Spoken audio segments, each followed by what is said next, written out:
क्या हुआ? जाली नोट इक्वल हो गया, क्या हुआ? काला धन वापस कब आएगा?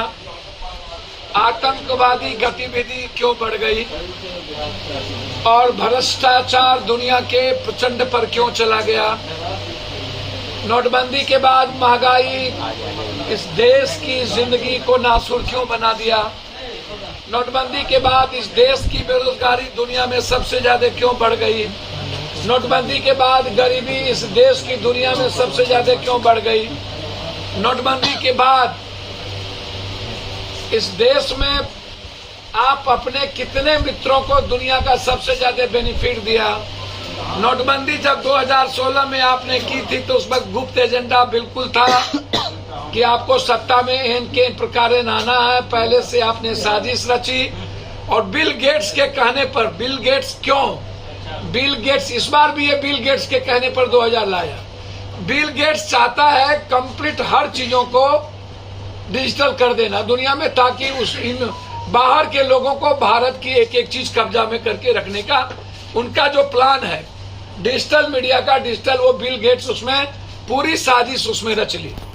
तब भी और अभी भी दो गुप्त एजेंडा था। एक गुप्त एजेंडा था कि भारत को डिजिटल करके वर्ल्ड के हाथों में दे दिया जाए और भारत की भूमिका खत्म कर दी जाए। दूसरा एजेंडा था कि के प्रकार नरेंद्र मोदी जी के पास सारा पैसा, उनके मित्र के पास सारा पैसा चला जाए और चुनाव में उनकी एजेंडा हो, दूसरी की कोई एजेंडा नहीं हो।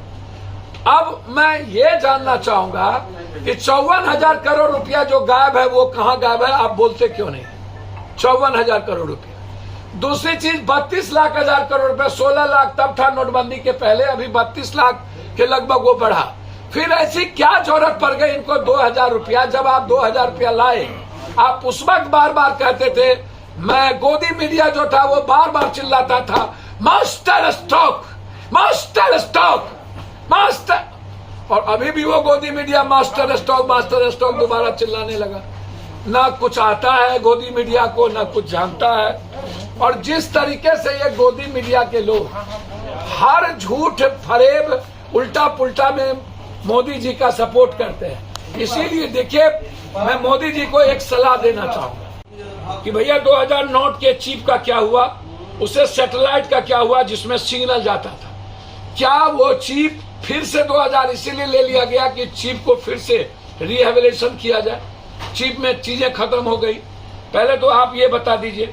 हम ये जानना चाहेंगे 2000 नोट के चिप लगी थी, उसका करना भी क्या है ये भी आप बता दीजिए। निकाल गोदी मीडिया जिस चीज को मालिक को दे देना है या अपने पास रखना है ये वो बता दे।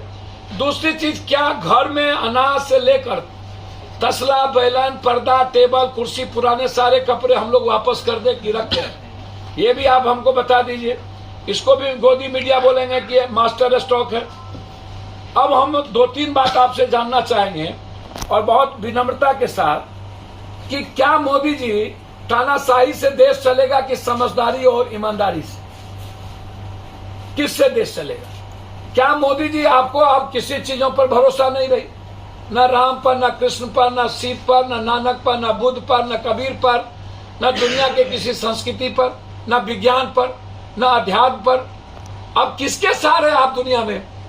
आप हमेशा जो बात करते हैं, हमेशा बचकाना बात, हमेशा बचकाना बात। इसीलिए दुनिया कहती है कि देश का पीएम, सीएम और देश चलाने वाला व्यक्ति कम से कम जीनियस हो, दूसरों का ना सुने, दूसरों की बातों में ना आए, अपने देश के अंतिम व्यक्ति को देख करके चलाने की बात करें। बहुत क्लियर है। और इसमें बार बार ये कहना, ये सबसे ज्यादा वार किस पर है?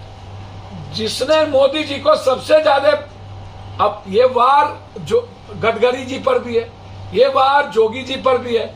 मोदी जी के लिए जो जो थ्रेट है, अब इंटरनल हो या एक्सटर्नल, अब सितंबर तक इन्होंने दिया है कि इसको जमा करिए और सितंबर के बाद अक्टूबर में चुनाव है, आचार संहिता लग जाएगा 3 स्टेट का। ये आप पूरी दुनिया को अगले बार भी चुनाव, अब 16 में, 19 में चुनाव था और इस बार भी आप 25 में चुनाव है विधानसभा की, 24 में, और आप अभी नाटक कर दिए। तो क्या देश इस तरह चलता है? देश क्या मदारियों से चलेगा? देश बाजीगरी से चलेगा? ये देश आम आदमी की जिंदगी कैसे बचेगी, उससे चलेगा। वापस आओ फिर से गांधी, वापस आओ फिर से गांधी, अपनी बनाने को सरकार, वापस आओ फिर से गांधी, देश के खोने से आती बस अब यही पुकार, वापस आओ फिर से गांधी, वापस आओ फिर से सुभाष जी, वापस आओ फिर से भगत सिंह। अब सामने सामने सर सामने अब भैया मकस दीजिए।